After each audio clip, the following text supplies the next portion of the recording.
Clovercrest Media Group presents a CMG podcast. Keys to the City. Keys to the city, baby. When you see us, so you know. Crossed up by Kobe, little floated to Shaq, and then Shaq goes like this, and the rest is history. Pay attention. Don't tell me what to do, Devil Woman. Speaking of those Lakers, hold on. But I didn't make I didn't make I said Denver's gonna win. Yeah, you did. You said that. There's no other show like that. Clovercrest is doing great things right now. Streaming everywhere.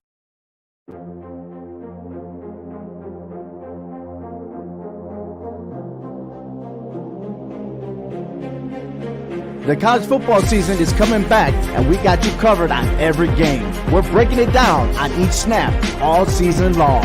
Catch us every week starting on August 4th. Joe Aguirre, Sean Scanlon, Jace Garcia, and yours truly, Obi Muniz, giving you the highlights, predictions, and current rankings. Visit our website at hhwshow.com and subscribe to our YouTube channel. It's All Four Downs, part of the CMG Sports Podcast Network.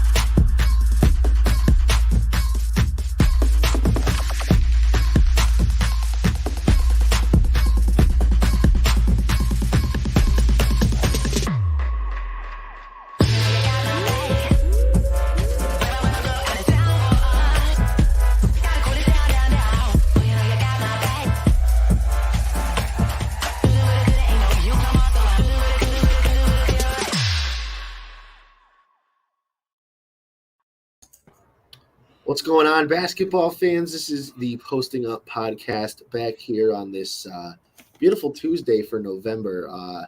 That's why I am outside. We got a small crew today. Jace is the only one joining me today. Sean couldn't make it, and Zay had to run with some personal things.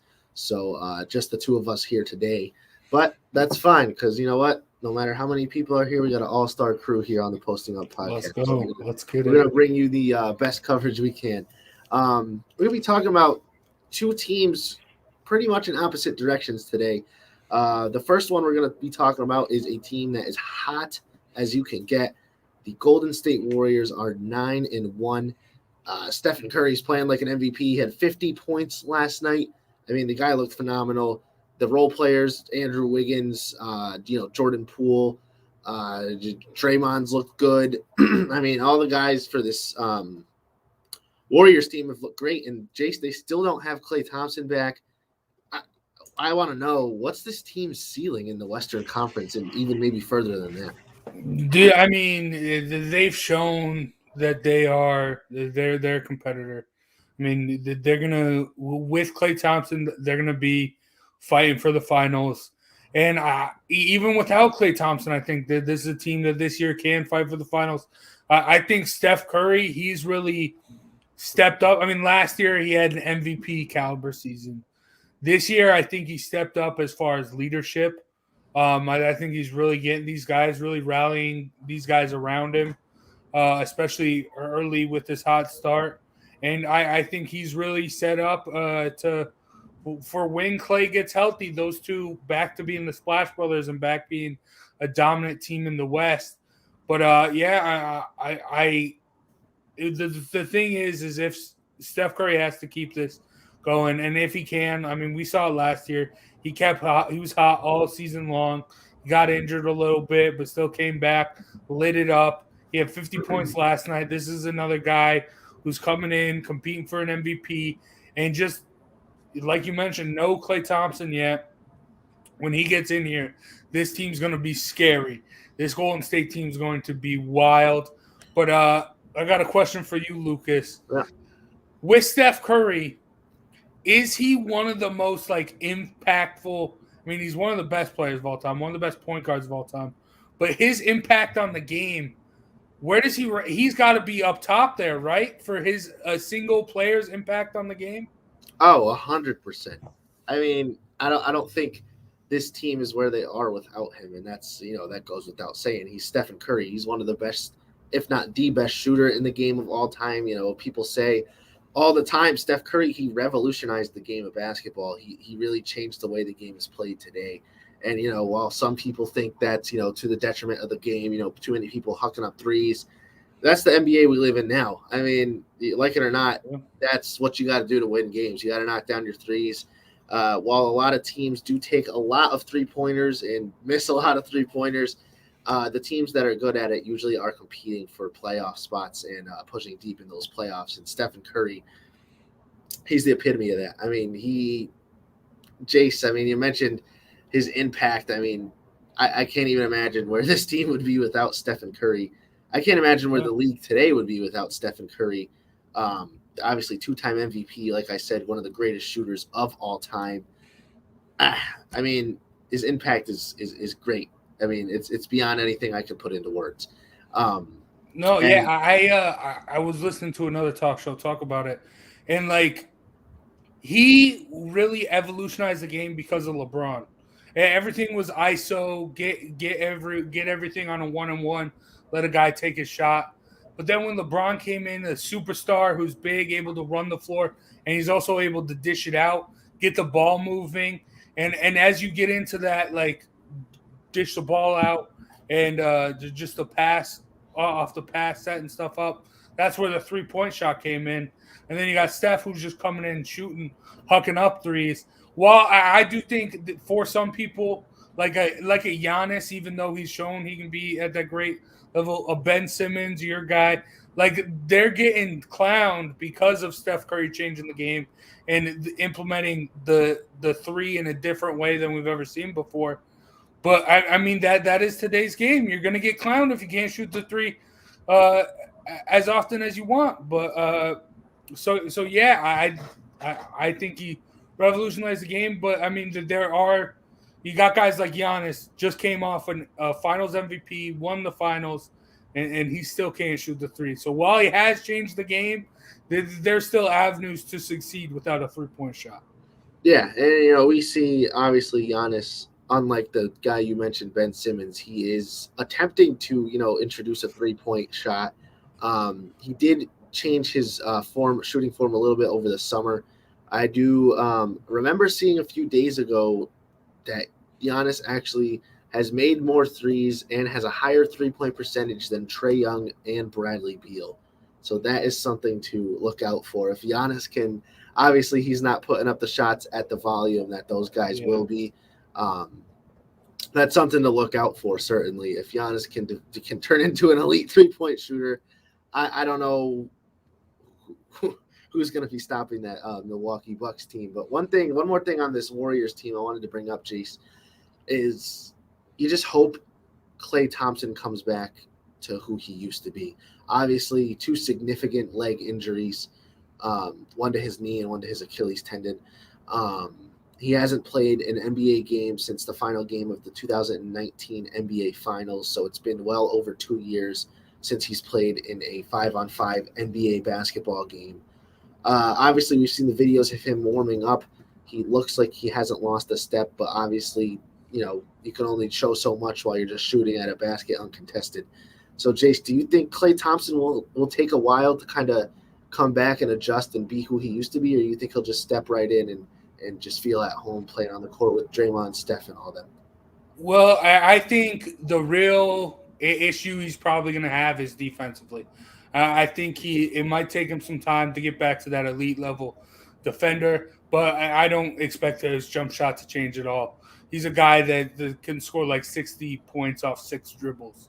So I think, and even if his jump shot isn't falling the first couple games, he's still going to garner that respect from the defense because, I mean, he deserves it. So Steph can drop 50 until Klay gets healthy and gets back in form, and then he'll get back to lighting it up. But as far as scoring-wise, I do think Klay won't miss a beat. I mean, he's going to have his jump shot. He's going to knock it down. He's going to shoot threes, and I mean, just the way they play basketball down there in Golden State. I mean, you can't guard both the guards. There's going to be a mismatch. Klay's going to be open in the corner, popping threes, and it's going to happen all year long. But I do, as far as the injury goes, I do think if it does affect him, it will be defensively because, I mean, this guy was a beast on the defensive end. I mean, it's very underrated how good he was there. But, I mean, just the mobility, the lateral movement, he needs to be at that top defender. I don't know what it's going to look like after his injury, but, I mean, he's been injured before. He's come back. He's done the same stuff. So who are we to say he can't do that? So I think he will be fine no matter what, whether it's 3 games, 10 games, a month. He'll be back to Klay Thompson before the playoffs for sure. Yeah, certainly the defensive stuff is something we're going to have to look out for when Klay first comes back. He is practicing. I don't think they have released an official date on his return, but I think it could be anywhere between the end of this month to January. I think the window is that big on his return. I just don't think they want to rush it. I think they want to make him as comfortable as he can get in getting back into this team. And I think their hot start has kind of, lessened the urgency for him to come back fast. So they're off to a 9-1 start. Like we said, we'll just wait for Klay Thompson to get back to see what this team can really be. We're going to talk about a team next who has the opposite start of the Golden State Warriors in the Western Conference. I mean, that team is just in shambles. We'll get into that next after this ad from Clovercrest Media. It's been a pretty wet summer in Connecticut, and that means more mosquitoes than ever. If you didn't have your home service for mosquito control and find you're spending most of your time outside swatting those little pests, you are in luck. Mosquito Shield of Central Connecticut provides the best value in mosquito control services because of how they treat your yard using the Mosquito Shield tailored treatment system. They don't use a fixed schedule or an identical product one-size-fits-all service program because you can't control mosquitoes on a set number of sprays or visits. Unlike the competition, Mosquito Shield of Central Connecticut will service you for the season, whatever it takes to provide superior results. This promise has awarded them an industry-leading consumer retention rating of 90%. Visit MosquitoShieldCT.com to schedule an appointment with Wade DeCesare and enjoy the rest of your summer mosquito-free. Make sure when you go to Mosquito Shield, you tell them that Clovercrest Media and the Posting Up podcast has sent you, and they will hook you up. Great work they do there. Now we're going to get into the talk of the ice-cold Pelicans off to a dreadful 1-10 start. Obviously, Zion Williamson hasn't seen the floor. But you think, with Brandon Ingram, all the other role players they have there, Jonas Valanciunas, and they have Nickeil Alexander-Walker, players like that. You think they'd be a little more competitive than 1-10. I mean, this has certainly caught me by surprise. We talked before the season started that the NBA basically added this play-in tournament that gets the 10th seed a chance to get into the playoffs for the Pelicans, as they always seem to just finish right outside that 8th seed, either 9 or 10. This isn't a good look for New Orleans, Jace. I know Zion over the summer, there were rumors that he wanted out. He wasn't happy there. It's a little early. He's only in his – is this Zion's second season or third? I think it might be his third season. Third, yeah. Okay. So Zion will be heading into his third year once he steps on the floor. Jace, obviously, like I mentioned, he hasn't played, so that's maybe a reason they're not playing as well, but I don't think that warrants a 1-10 start. So, Jace, what's going on with these Pels? And, maybe if this slide continues, what's like a step in the future they have to take to fix them? Dude, I mean, I don't know. I mean, Zion, like I don't get it. I mean, even when he's out on the floor, he still looks big. I mean, I have the Throwing Jabs podcast where we talk about combat sports, and I mean, there's so many fighters who cheat by like missing weight, but I mean, and that's cheating. That's benefiting themselves. But I mean, you signed the contract to make weight. I mean, I feel like something you have to have something in the NBA. You got to come ready to compete. And I just feel like he's just not taking the offseason to better himself. Maybe that's why he hasn't played. Just out of shape. I don't know. But, I mean, I said it in the play-in last year. I mean, everyone's talking about Zion, how this tournament, the playing tournament was made for Zion, and Zion's the future, and Zion's this, Zion's that. No, it's John Morant. John Morant's the guy who's coming out of that draft class, competing, making his team better, competing and doing better, working on the offseason. I mean, we clown on your guy like Ben Simmons for not developing a jump shot.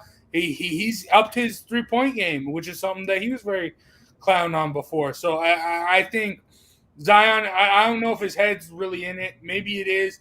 I mean, I don't like people. I mean, don't use that excuse.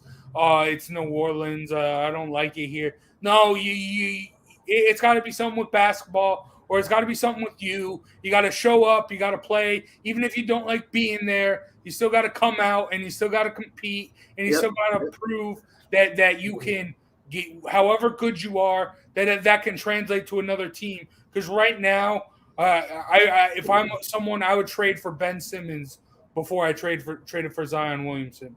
Because, I mean, it's really a joke what he's doing down in New Orleans. I mean, Jace, you know, Zion was supposed to come in and fix this team. You know, they drafted him the same year that they traded Anthony Davis to the Lakers. They brought in Lonzo Ball, who is obviously in Chicago now, living his best life, and Brandon Ingram, who's proved he's a 20-point-per-game plus scorer in this league.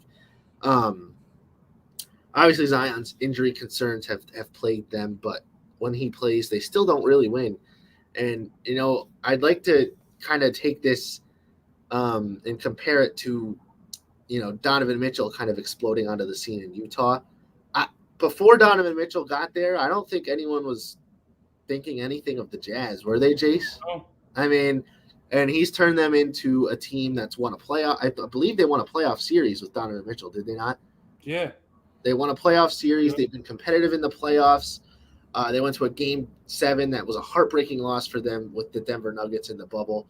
I mean, it's been absolutely incredible what Donovan Mitchell's been able to turn that Jazz team into. The number one seed in the West last year. I mean, come on.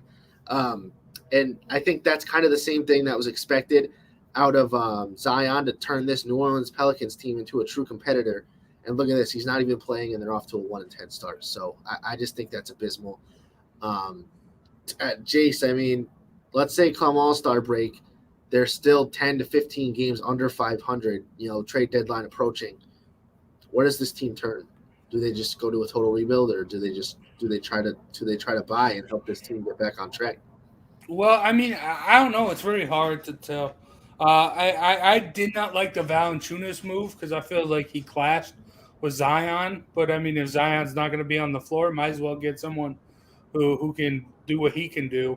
But, I mean, I don't – like I said, I don't see Zion really going anywhere. I don't see any team wanting him. I mean, maybe if he can come and sit down with a GM and say, hey, I really don't like you here. I just want to be motivated somewhere else or something. Maybe they get a deal done. But right now, if I'm the Pelicans, I'm honestly probably try and get rid of Ingram. Maybe go back, try start another rebuild. Maybe get another first overall pick, and maybe that pans out better. I mean, Ingram's been balling. He just isn't the number one guy. Maybe you put him on a team like maybe. Now I'm thinking about it. Maybe get him to the Sixers. Maybe he can be the number 2 behind Embiid. That might be nice. Or just there's a lot of places where I think Ingram can fit in and do well. But I think if you're the Pelicans, that's a guy you drop off and you look to rebuild once again. Find a better building block and just hope that eventually that Zion can figure it out. Because I mean I don't know. I was excited to see this kid come in and play. I mean, from what I've seen him on the floor, he does pretty damn well. But you need to be on the floor to have an impact, and he just hasn't been doing it. Yeah, no, for sure his health is the number one priority for that team, so we'll see where they are once he comes back. Next, we're going to get into our betting locks of the night. 3 NBA games on the docket for tonight. We're going to get into that right after this ad from Clovercrest. Do you have a 401k and some savings for future retirement, but you don't even know if it's enough to live off of? How much is enough? And how often do you think about it? The team at JPEX Financial Group can help set your mind at ease. We specialize in creating strategies, doing the planning and managing of your financial, educational, and investment needs.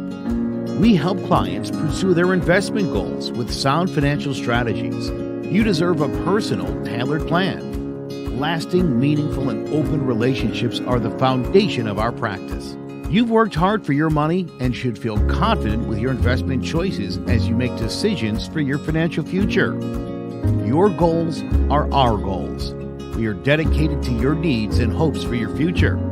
Visit our website or give us a call at 860-430-5397. All right, so betting locks of the night, 3 games on tap tonight. Bucks, Sixers, Hawks, Jazz, and the Trailblazers and the Clippers. Jace, my lock of the night is going to be the Atlanta Hawks +8. I don't necessarily think they're going to win that game against your Jazz, but I do think it'll be close. I think 8 points is a lot of points to give to a team, so I'm going to take the Hawks +8. I think that game is going to be a high-scoring game. I think it's going to end 121-15. Maybe the Jazz will take it. Maybe the Hawks will take it. You never know. But that is my lock of the night, is the Atlanta Hawks plus the points. Jace? All right. Last week, I had a same-game parlay for you guys. It hit with the over in Rudy Gobert rebounds, the over in Donovan Mitchell points. I'm not going as Homer this week. I'm just going a straight-up parlay. I'm taking the favorites tonight. I got Milwaukee going into the 76ers, getting a win on that beat-up 76ers team. I got the Hawks after a rough loss to Golden State. I don't think they can turn it around quickly against the Jazz. I know the Jazz lost their last 2, but they're back home after an East Coast trip. I think they get the win tonight. And then the Clippers against Portland. It sucks for Damian Lillard because he's so good, but that team just, I don't know. He doesn't want to be there. I don't necessarily think they want him there, to be quite honest with you. I think they just want to get things going in a different direction, and I think they should just get rid of him, start a rebuild. So I think Portland's struggling. So, yeah, I got a parlay of the Bucks, Jazz, and Clippers all to get it done and hopefully make you some big money tonight. All right, so if you trust us, put some money down. Maybe you'll win tonight. DraftKings, FanDuel, all the good places. Even I think it's called Sugar Hill Sportsbook in Connecticut. They do some good stuff too. So a little bit of free advertising for those guys. We'll be back next Tuesday. Like I said, we'll start getting into the 2 times a week once the season starts to pick up. Maybe that'll be soon. So for Jace and me, myself, Lucas Bolduc, without Sean and Zay today, but we send them our best. This has been the Posting Up Podcast from Clovercrest Media. We'll be back next Tuesday.